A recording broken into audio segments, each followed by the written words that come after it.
Mesti korang ingat aku tengah pakai lanyard phone yang biasa tu kan? Bukan guys, kat sini dia ada kabel tau. Look at this. Dia ada satu kabel belah sini dan satu lagi kabel belah sini.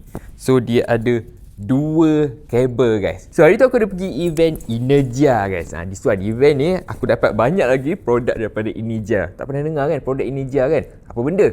Jom kita unboxing. Kat dalam kotak ni just ada free barang je tau. So kat dalam tu dia ada bagi card ni, ada description pasal dia punya produk yang ada kat dalam tu. Lepas tu kat situ nampak ada nama aku and ada wishes daripada Energia. Barang yang pertama dia ada wireless power bank 10,000 mAh.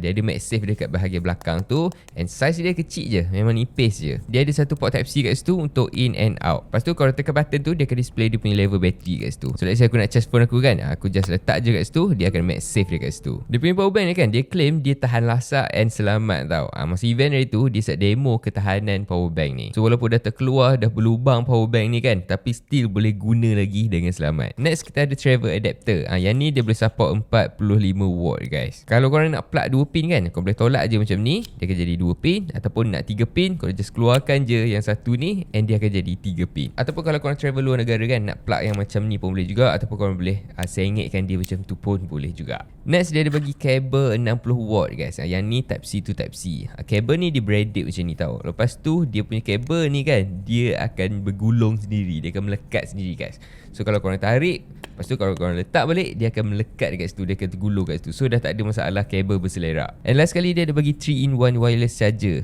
Yang ni function, korang boleh buka macam ni, dia ada 3 bahagian dekat situ. First korang boleh charge korang punya smartphone kat sini. Yang ni dia MagSafe, dia akan melekat dekat situ. Lepas tu yang kat tengah tu wireless charger juga, korang boleh charge any device korang. And yang ketiga, dia boleh keluarkan macam ni and korang boleh charge korang punya smartwatch.